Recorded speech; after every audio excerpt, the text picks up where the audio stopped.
Everybody has the desire to do something,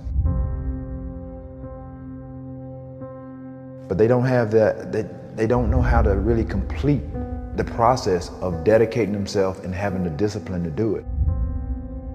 If you got the desire, you got to match that desire with your dedication, and you got to match it with your discipline.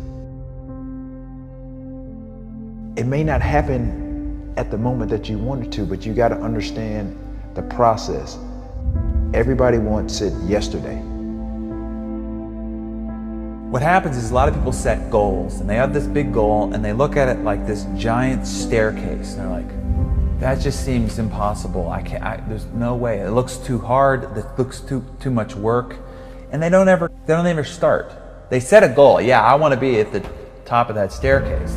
It's easy to write that down, but when they go to actually start climbing, they just go, that's just too. Sure. But if all you did was just look at the first step and get on that first step, and then when you're on that step, just look at the next step.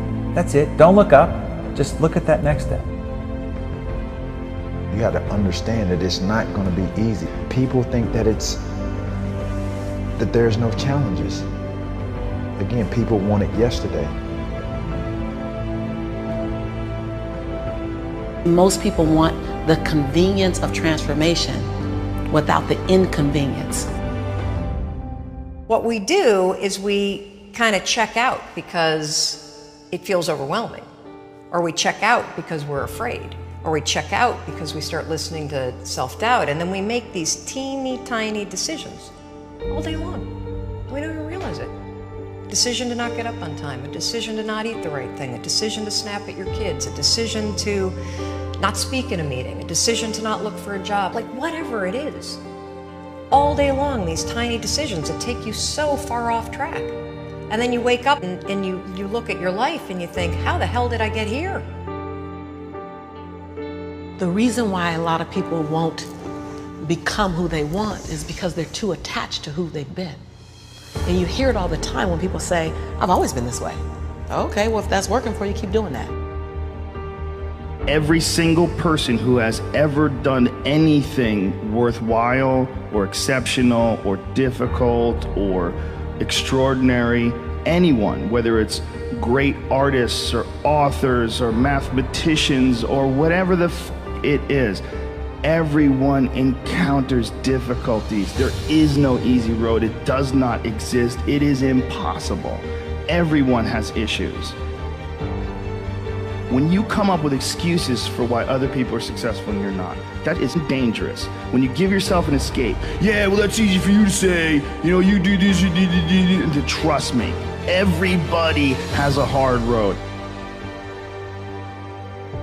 You have to look at the bigger picture. You have to have belief in yourself, and you have to have faith in yourself. And faith is not really just having or understanding that everything will be okay, but faith is understanding that if things don't go your way, or if it doesn't turn out the way you want to, it's still going to be okay. We all go through hard times. We all go through depression. We all go through doubt and moments in your life where it's really difficult. That is what makes you a person. And those difficult moments are what build your character. Show me a great man who's the son of a great man. You know, that's what we're saying. These kids that are born billionaires, you're never going to be a self-made person. You have a backup trust for your backup trust for your trust. Feel the fear and do it anyway. If you don't push yourself, you don't find out where the boundaries of your current skill level are, and you don't fall, you don't get any better. No matter how talented, experienced, or privileged somebody else is, you can beat anybody at anything. You can accomplish any goal you set your sights on over time. If you are just more consistent than everybody else around you, you will win every race that you run. Somewhere deep inside, you know what kind of person you were designed to be. If you want to produce great acorns, think like an oak, not like an acorn.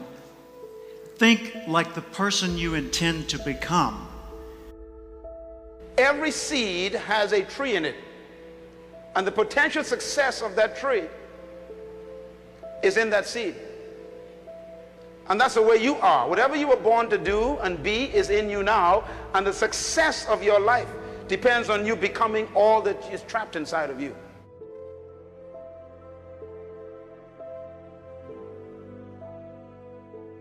What kind of seed is in you? I believe part of our responsibility in life is to find out who we are. You were not born just to make a living and keep a job and pay bills and then die. You were not born just to retire and get some pension and then fade away and we put you in a plot somewhere. You and I were born with the gift to make this a better place. Our circumstances and situations did not lend itself to us being successful. Many of us were not raised in an ideal circumstance that prepared us for where we really wanted to go. And even though we love the idea of being progressive or prospering or intelligent or spiritual, the reality is we were not aligned in the direction that we needed to be aligned to go to where we're trying to go. Ask yourself, how would the person I'd like to be do the things I'm about to do? Success for the next year is going to be you making another step toward fulfilling your purpose in life while you were born, making another step.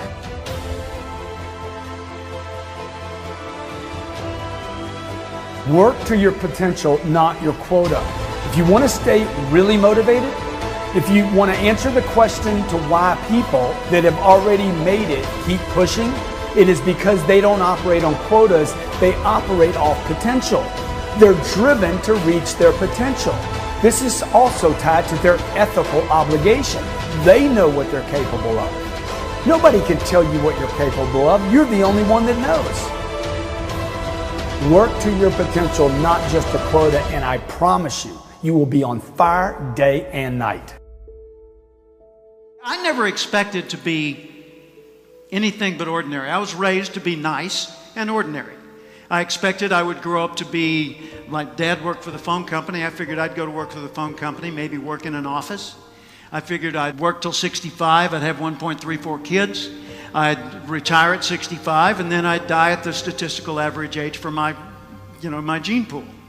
That's what I expected. Until one day in 1972, on the radio in the next room to mine, I heard a voice that changed everything.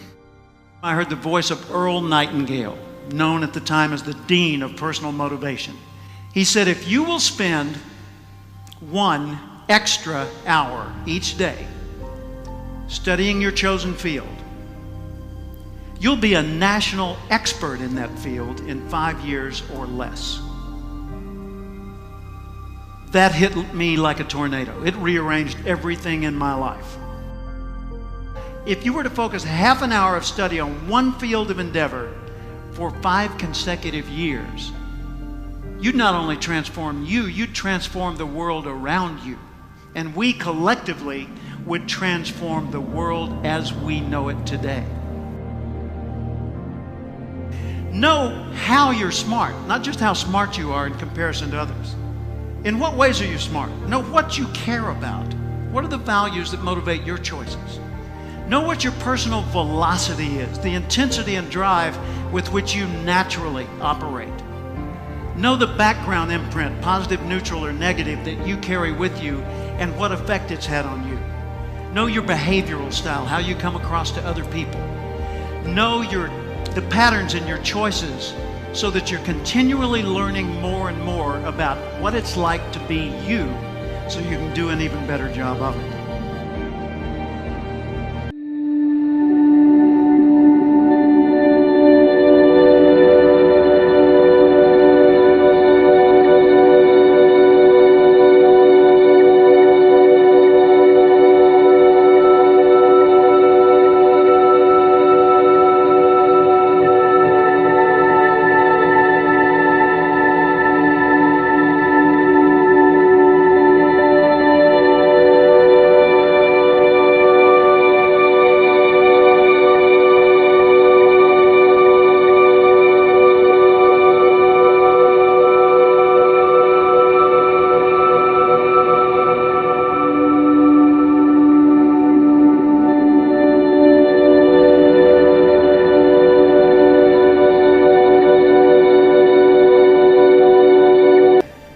How would the person I'd like to be do the things I'm about to do? If you want to be successful in life, do not seek success. Seek to become a person of value. Make yourself valuable and they'll pay for you. The mind of a champion, the relentless pursuit of always winning, always conquering, always thinking what to do next is instilled in all of us. If you don't have what you want, stop telling yourself the story because you don't have the money, you don't have the time. That's bullshit. It's because you haven't committed yourself where you would burn your boats. If you want to take the island, burn your boats, and you will take the island, because people, when they're going to either die or succeed, tend to succeed. But most of us give ourselves a way out, and that's why we don't have what we want. So if you and I really want to know what's going to take to get your dream and make it real, it's to stop all the things you told yourself that aren't. And I'm here to tell you what I said at the top of our discussion. 80% of success is psychology and 20% is there. This is the secret. As long as you're working toward your inner goal, your dream, then success is possible. The most important element is for you to be able to do this, to be able to establish, most importantly, where you really are in your life today. Where are you? And where do you really want to go? What's going to create this extraordinary life? And to look at it brand new. Because some of you right now, if you continue the direction you're going, are going to be successful and unfulfilled, unhappy, and stressed. You have to be self-disciplined. It's necessary for everything you do in your life. If I want a better life tomorrow, I need to start working on it today. Ambition is a minute-by-minute, day-by-day mentality. To have the ambition to work towards a better family life, a newer car, a bigger house, a financially secure future, you have to live it every moment. If living a successful life was easy, I'm sure more people would be successful. If where you are is not what you saw, then what you are in is temporary. What's your dream? The dream is the most valuable, delicate gift you could ever have given to you. And there are people out there that'll try to steal it every single day of your life. We have the ability to live a lifestyle that fits our goals and dreams. You have the ability to put together any type of lifestyle you want in your mind and have it come true. It's an ability that you have, but you need to build that dream up and watch out for the dream stealers. Going for small accomplishments along the way for however long it takes. So let's think about this for a moment. What outside evidence or results or proof can be seen when you accomplish your goals one step at a time? You'll start to see things change around you, little things, not major things, but little everyday things. Things you may not even notice unless you are paying attention. If you're one of those who'd rather stay up late and get up late, only to discover that your workplace doesn't fit your schedule, and you roll out of bed cursing the alarm clock every morning, maybe you could start with the little change of going to bed half an hour earlier than normal. And maybe you'll see, in time of course, you can't train your body overnight, maybe you'll find out that you jump out of bed in a better mood, and that your day will start better, and that you'll get more done, and that the people around you that caused you problems aren't so hard to work with after all. It all starts by making one little change and adding to it every day. If you're creative enough, can you find the answer, yes or no? If you're determined enough, can you find the breakthrough? Yes or no? If you're passionate, loving enough, can you get someone to help you? Yes or no? If there's no way that you're committed, can you find the money even if you don't have it? Yes or no?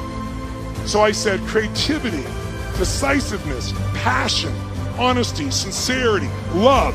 These are the ultimate human resources.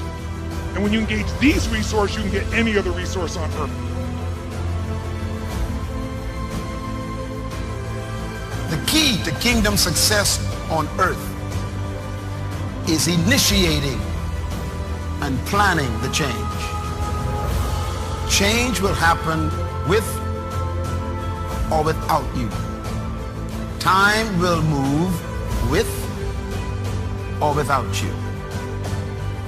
Success, therefore, is always in your hands because everybody has to deal with both time and change. Start changing how you look at mornings, and sure enough, people will start changing how they look at you.